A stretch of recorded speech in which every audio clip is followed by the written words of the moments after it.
I guess you could call that a full start. We're talking CPL, and we're chatting with the new Ghana Amazon Warriors captain, the South African showman Imran Tahir. And let's go back to that conversation. Imran, we're asking you about your elevation to captain of the Ghana Amazon Warriors, and what a pleasure that has been for you and how things have been going so far.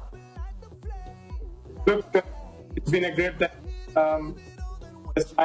I've been playing for the last 6 to 7 years, so yeah, it's obviously something new, and I'm a kind of guy who loves challenges, and I think this is one of the challenge in front of me. I mean, I took it. So far, I've been playing really good cricket, and I'm very confident that I do really well going forward in this competition. Yeah, let's talk about you and the CPL, because you have been around for some time, quite a staple as far as the CPL is concerned. Does this tournament hold a special place in your heart, and if so, why? Look, every year I come to play Ghana. Really good to me.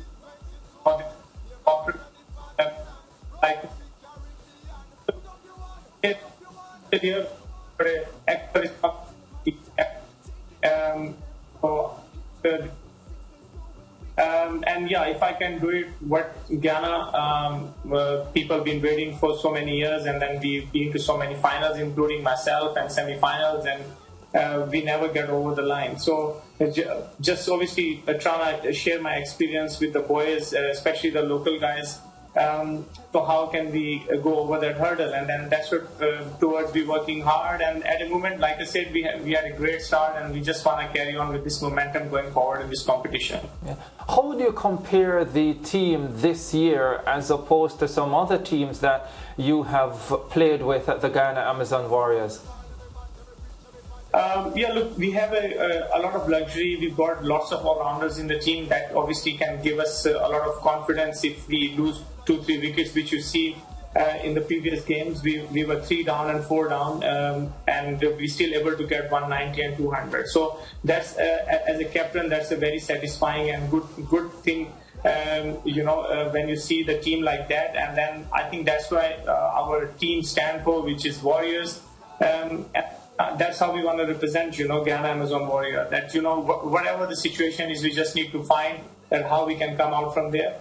And a part of that, yeah, we training hard, and like I said to you, we all have one goal going forward in this competition. Then maybe this is the year we want to do, and we want to achieve something. Yeah, one of the things, Imran, is that we've always spoken about the Ghana Amazon Warriors. The fact I remember this year so well. Unbeaten in all the matches, just to close it out in the final, and the Ghana Amazon Warriors, that was the only match y'all lost. And a lot of heartbreak, because the people from Guyana, and of course I understand it's a franchise, everybody wants to see Guyana finally win their first CPL title. Yes, so look, to be honest with you, when I left home, and that's the goal I had in my head, we've been into so many finals and semi-finals, like you mentioned. So probably this is the year we really want to go serious about our business. And then we just want to work a little bit extra hard, and we just want to be smart also, Yes. It's very hot wherever we've been. I think it's been hotter than normally, because I've been coming over from last 7 years. And this year we felt the different heat. So, it's a different challenges. Yeah. But like I said, you need to be smart enough to know if you put in the situation and how you come out from there. And I think that's what we've been trying to do as a group. And like I said, I'm very confident. The boys responding really well. We've got a really good team, and we can bat deep. That's the main thing coming this year in this CPL, which obviously satisfying me as a captain. What do you like most about the Caribbean? Because you keep coming back. It's as if they can't keep you away. I think people, that's what it comes to my mind, because I see a lot of passion. People know about the game. They love the sport. And I think a guy like me who wants to cricket, who wants to play the sport in a passionate way and come here, and I think there is no better place than Caribbean. When you come here and see the noise, especially when you're playing in Guyana, it's all over. But Guyana is a different and very special feeling. Whenever we play home, we always had a very big support, and which I'm really grateful to our fans. Yeah, the Ghana Amazon Warriors, the ladies, they're playing right now. Anything you want to say to them? My sister is also a part of that lineup. Come on, you have to. All right, thank you. Also, your take on the red card rule. I would love to hear what you think about that. Captain of TKR, Karen Pollard, said, no ways, it's ridiculous. Yeah, look, I think if there is a rule, there is a rule, so you can't go against it. For me, we've got enough red on our kit, so we don't want another red. So we need to be very smart. Like I mentioned, we need to play according to the situation and the time and whatever. Obviously, the rule is there. We have to follow. Unfortunately, this is not in our hand. And if it's come to red card, I hope that it won't be the case this year. Then we should know that how you're gonna face that, and your team should be prepared for that. Yeah, Imran, I want to ask you one question, because you have a fast bowler's aggression. It's not very often that you see spin bowlers with your kind of aggressive body language and the sort of in-your-face attitude that you have toward the batsmen. Where did that come from? And talk to us quickly about your mindset as a spin bowler. Yeah, look, to be honest with you, if you're talking about the aggression, I think if I left my family and they're a million miles away, I'm here to do a job. And if I'm here for fun, that's, I think, not me. I want to play sport with all the dignity and with the trust all the people from Guyana put in me. So I want to play a sport in a passionate way. And like I said, this is the place to be, where I see passion everywhere. People love the sport here. And wherever you go, you get a lot of support from people. And coming back to your second question, look, as a spinner, if you have a negative mind going into any game, I think you will be on back foot, because game is gone too far, too fast. So you need to be on the same level as the game, and you have to have a strong mind. It doesn't matter if you go for runs and stuff. You also accept that there is the guy who wants to come and score runs against you. But how you come back from that situation, that's obviously the key. Yeah, and I know that elite sportsmen sometimes have favorite venues and so on. Both Ricardo and Mariah asked you about your love for the Caribbean. I remember you taking 7 for 45 in an ODI against the West Indies in St. Kitts back in 2016, I think it was.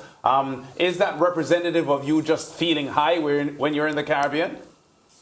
Yeah, look, you always have a little bit advantage Caribbean, ball spins and stuff, but it's been pretty good pitches this year, which surprised me. So I didn't see much spin this year. We played in St. Kitts, and then St. Lucia was obviously, we had lots of rain. And Barbados looked quite good track as well. So look, the favorite place to be bowl at the moment, it looks like going to be in Guyana. But like I said, even though there were games where most of the games were scored 200, 190 and 170. So it was very high scoring games. So look, like I said, it's a challenge, and the things which we can't control, the only thing we need to control is our performances and how we practice and how we have mindset going forward into all the games and what we want to achieve. Yeah, Imran, I think you have a fantastic story. When you think about the 16-year-old in Lahore who was a mall salesman, trying to help his family out, to the 44-year-old who is now a global cricket star, describe for us the journey and sort of your perspectives, your perspective on life, both in cricket and outside of it, because of your journey.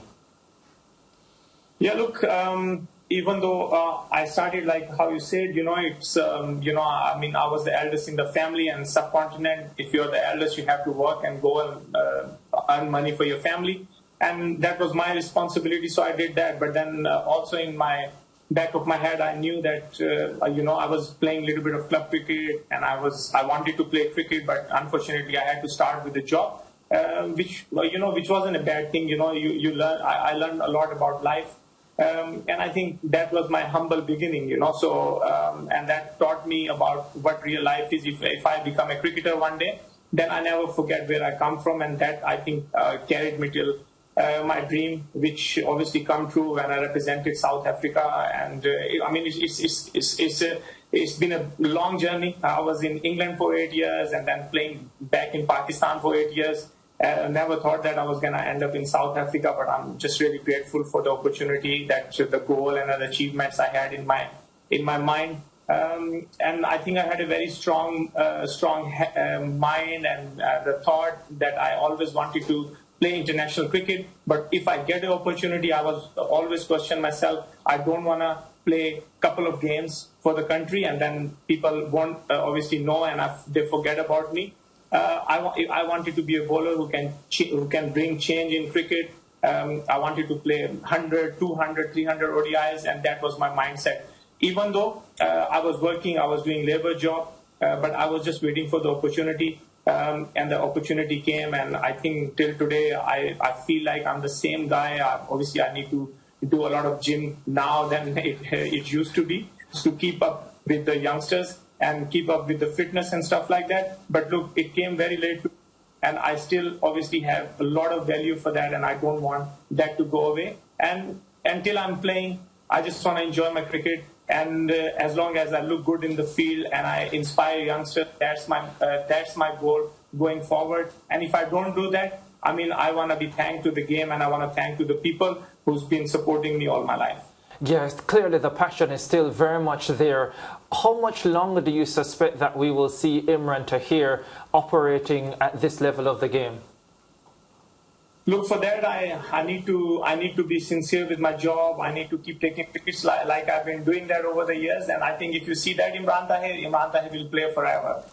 So if not, you might be surprised I just quit all of a sudden. You know, one day I just say, you know, I think I had a fair chance and I did what I had to and what Almighty wanted me to do in the game. But I think it's a time for the youngsters to come and get an opportunity. Rather, I'm just dragging and I'm a very honest guy. I like to play cricket with all my honesty. And I mean, you know, I did mention in the last game I went for a couple of runs, but I need to obviously bring my A game and, you know, just carry on and enjoy my cricket. So, like I said, if I enjoy as long as I can, and then if I'm not, then yes, you won't see me, but then I'm probably helping some youngsters somewhere in the world.